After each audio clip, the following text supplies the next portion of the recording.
If you were watching Fox 9 or any of our digital platforms tonight before this newscast, you may have seen our special Doc 9 presentation on the Apple River stabbing convicting Nicolae Miu. Our newsroom spent more than 2 years covering the tragic events that unfolded during a tubing outing in western Wisconsin. Our Paul Blume was the lead reporter featured in this hour-long special. Paul joins us now. Paul, again, 2 years. It's been a long time. How'd this thing come together? Well, this was a very important project to me personally, to our whole entire team. As you know, I covered every facet of this, right on the ground at the river, St. Croix County, the courthouse, all the proceedings at sentencing just last week. So what we did is we took those 2 years, our documentary and special projects team gathering everything up over the last couple of years since July 30th, 2022, producing an hour-long true crime special to give viewers a complete picture of what happened that day. We have interviews, as you see on your screen. They're all the key players: attorneys, law enforcement, Isaac Schuman's parents.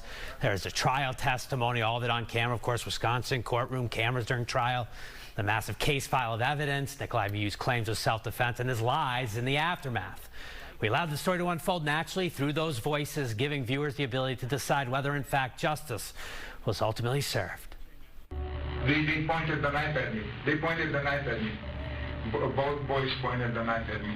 He then came up with this elaborate tale of two knives and turning them on an individual. And one had it in his hand, so I took his hand and I bent it and I poked him with his own hand.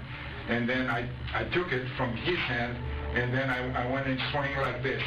So I don't know who I hit. I just know that I took the knife from one of the kids. And that he spun the kid's wrist around and poked him with his own knife. I mean, it didn't happen.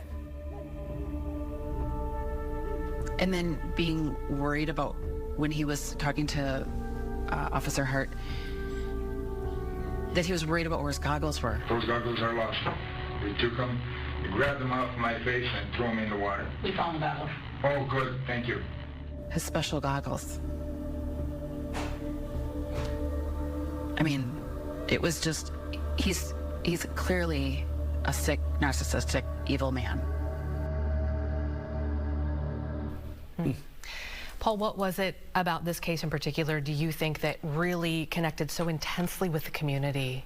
I think there's a few things. Where it happened, the Apple River. How many of us, how many people are familiar with the Apple River, have gone tubing there? That's a part of many lives in this region. So I think a lot of people connected right away with the location. Could have happened, you know, I could have been there, I could have been involved, who knows. The death of a 17-year-old, always tragic, popular kid, Stillwater community, so it touched them. And then Miu's claims of self-defense. And for 2 years, he's sitting in jail.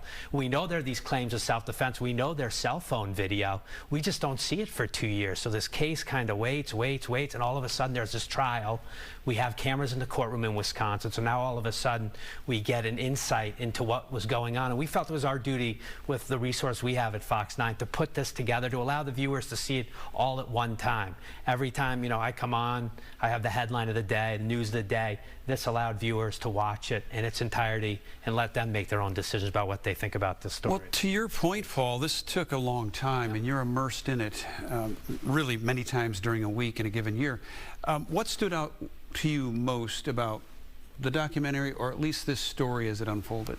Well, a couple of things. One, that one insight to the goggles, and just, you know, little tidbits that really stand out to the poor victim's family, and Nicolae's, you know, lies in the end. And this was one of those cases that divided the community. We did the live stream of the trial. We'd have over 20,000 viewers any one time.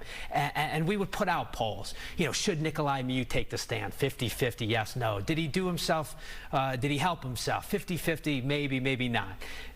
Was the verdict right? Yes, no. 50. It was just this one thing that, no matter, you know, depending on how you looked at it, it seemed to divide everybody. And again, I think it was our duty to present it in its entirety, so people could, you know, take it all in a 1 hour, you know, a full Fox 9 journalistic endeavor, and that's what we did with Kind this of like the jury documentary. took it in. Well, exactly, and then you get to watch it in your own time. Of course, it'll be online, but yeah, this was special to be a part of. It's worth watching because, to your point, watching the trial, you get bits and pieces and it's kind of cut up. But when you watch the documentary and you get to see everything unfold in the chronological order that it did fully, you really understand. There were people at the time, I remember in the newsroom, thinking, is he guilty, is he not? And went back and forth. But when you watch what the jury watched, you see why they convicted him. And then to have the background, right, to hear from Isaac's parents afterwards, to hear from the attorneys what was going on at the trial, what did they think made a difference. I just think it was something to be proud of in terms of the packaging it up. And again, it lives online, and just wanted to thank you for letting us share this tonight with the newscast. Well done. Thank you. To you and the entire staff. Our It's thoughts really good. are always with his family. They've lost so much, have been robbed of so much. All right, thank you, Paul. Well, if you did miss it tonight, you can watch that full documentary on both our website and our YouTube page. And still